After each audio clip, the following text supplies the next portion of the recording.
Hi everybody, and welcome back to my channel. It is that most wonderful season of the year where we get to celebrate the love that we have with our friends and family, and for a lot of us that means gift giving. So I want to talk about using Black Friday to leverage great deals, if they exist, and make sure that our holiday shopping is the most financially responsible way that we can approach it.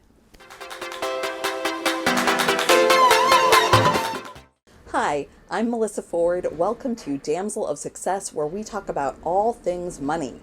Please be sure to like and subscribe and hit the bell to be notified when I post a new video, which happens every single Wednesday. Today, we are going to be talking about my 7 top tips to help you save money on Black Friday. Honestly, I am a little bit conflicted about this video because I would prefer it if we didn't shop on Black Friday at all. And that's not like for any political or social reason. It's a financial reason, and that's that it's really hard to walk out of a store and not overspend.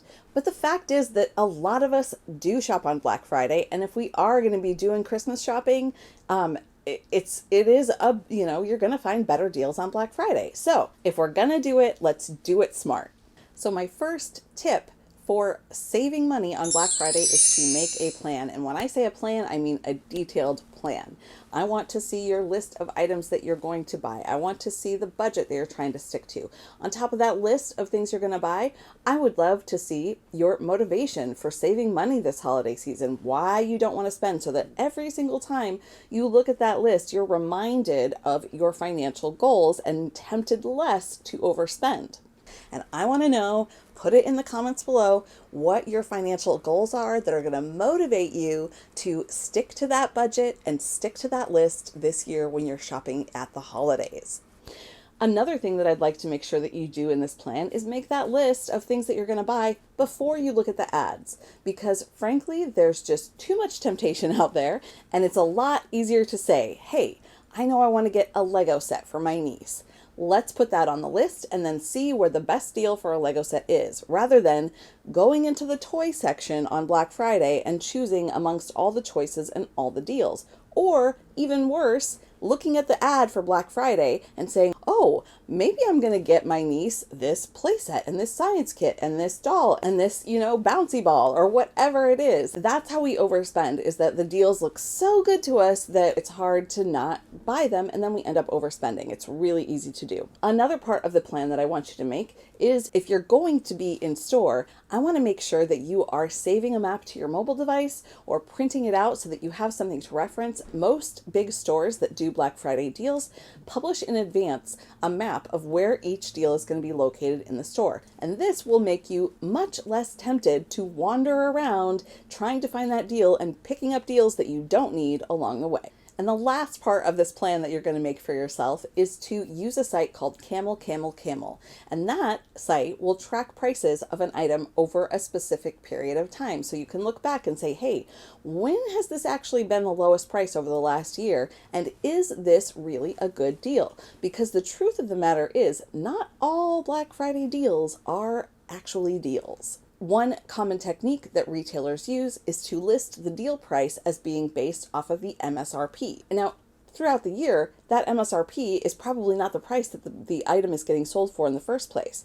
So if they're listing a price as 25% off of the MSRP, you're thinking, oh my gosh, this is 25% off. But the fact is that they're usually selling that item for 20% off the MSRP. So it's a deal, but it's not such a crazy deal that you should be tempted to buy something that you don't need.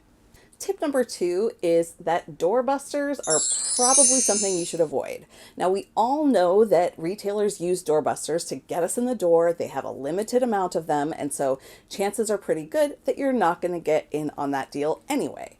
But did you know that many retailers have products developed specifically for Black Friday? And those products, as you may well expect, are not very good quality. So for instance, I've heard of people buying, the bargain basement television, and it doesn't even have an HDMI port. How do you use a television without an HDMI port these days? It's just ridiculous. So make sure you're doing the research. In particular, I'd highly suggest that you avoid off-brand items on Black Friday, because if you're not familiar with the brands, it very well could be that these retailers have created this brand so that they can sell at a particular price point that is attractive to you. And in order to get under that price point, they've had to cut a lot of corners. And it does you absolutely no good to buy a television for, $400 that feels like a screaming deal but only lasts you a year, when a name brand television for $500 or $600 might last you a much longer time. So please approach those doorbusters with a lot of skepticism. Tip number 3 is that when you're shopping online, perhaps for Cyber Monday, that you shop in incognito mode whenever possible. This is a setting on your web browser that allows you to be anonymous to the sites that you're shopping at. And why would you want to do that?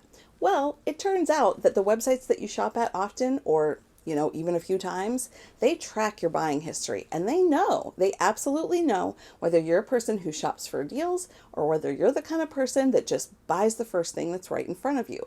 So what are they going to show you? Well, they're not going to show you the best deal on, a waffle maker. They're going to show you the top of the line waffle maker. So if you want to see the best possible deals, shop in incognito mode.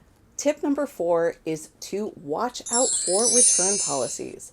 Now, many retailers have very generous return policies over the holidays because they know that we're planning to give these items as gifts, and so they might get returned after the holidays. So a lot of stores, including Amazon, give you a very generous return policy during this time. However, there are some caveats to that. One good example is Best Buy. So at Best Buy, they have a good return policy, but it doesn't always apply to every single item. So for instance, if you purchase a mobile device, you only have 14 days to return that item. So if you buy it on Black Friday and discover on, the 20th of December that somebody else got a mobile device for that person, and you now have to scramble and return that item, well, you're out of luck, because that 14-day return policy, it won't allow you to do that. And Apple has this same policy. So if you're shopping particularly for technology, but also large appliances like a refrigerator or something like that, make sure you're aware of the return policy before you buy. Tip number 5 is to beware of FOMO, fear of missing out, in case you're not hip with the lingo. The reason for this is that many retailers offer time-limited deals where in store you can only get a deal from, say, 7 to 9 a.m. on Black Friday. One other great example of this is the Amazon Lightning deal, where they just show you, pictures of items that are expiring and people are buying them, and you're gonna miss out, right? And that, friends, is not a good way to make shopping decisions. It's just not, particularly because you might be tempted in the moment to buy something that is not on that list that you looked at. So please beware of FOMO. Do your best to limit yourself to only the items that you've planned to buy ahead of time, and not just endlessly scroll through those Amazon Lightning deals to see what is on offer. You're the one in control of your budget, and the only way you can stay in control of your budget is to stick to that list that you planned on in the beginning. Tip number 6 is to make sure you're doing the math on free shipping. Now, free shipping is a good deal, especially if you're on a site that doesn't typically offer it. Many like clothing retailers and beauty retailers don't always offer free shipping as a baseline thing. However, they almost always come with a minimum purchase amount that you have to hit before that free shipping comes in. And it might be a little difficult to figure out what your total is before you check out. For instance, if you have a 10% off coupon, right? That discount is going to apply at the end of your shopping period. And at that time, if you haven't hit, say, that $35 minimum purchase, then you're going to be tempted to go back and put something else in your cart. And chances are, if you're $3 off the limit, there isn't a $3 item available for purchase. So you're going to have to go for that $15 item. And if you're adding more to your cart to hit that minimum purchase item, then are you really saving money? Probably not. On to tip number 7, and this is to avoid the in-store credit cards. Why do you think I'm telling you to do this? And the reason that I want you to avoid these in-store credit cards is because the interest rates are usually extremely high. Let's take a look, for example, at Target. The last time I checked, their interest rate for their credit card was 24.65%. That is high, friends. because the national average for a credit card is 16.91%. So you are automatically signing yourself up for a very bad deal, which is why they're offering you that huge incentive to sign up at the register. So avoid it. That 5% discount that you're going to get at the register or when you check out online is not worth it. It absolutely is not worth it, particularly if credit cards are a temptation to you, or if you're not used to paying off a credit card balance in full every single month. It's just not a great idea. If you're a person that struggles with overspending at the holidays, I totally am. This is why I've come up with these rules for myself. But if you're that kind of person, I have an extra little tip for you, a bonus tip, and that is to go watch my video on how to stop impulse buying. It goes into even more detail about how to avoid making impulse purchases. I'm going to put the link up here or over here. Can't remember which side it shows up on, but either way, you can find it. I will link it in the description below. So if you've come to the end of this video and you'd like to dive even deeper on how to be a boss on Black Friday or throughout your holiday season, then please check out that video. So this holiday season, I absolutely charge you to stick to those financial goals. Remember why you're trying to save money. Remember why you're trying to improve your financial situation, and don't let the holidays derail you. It's not an act of love to put yourself in debt in order to give a gift. It's really, really not. So let's remember what's actually important this season, and that is to do our best to show love to our friends and to our family. If you liked this video, please hit the like button. And if you loved this video, please subscribe. I do videos on personal finance every single Wednesday, and I'd love to have you along for the journey. That's all for now. Bye-bye.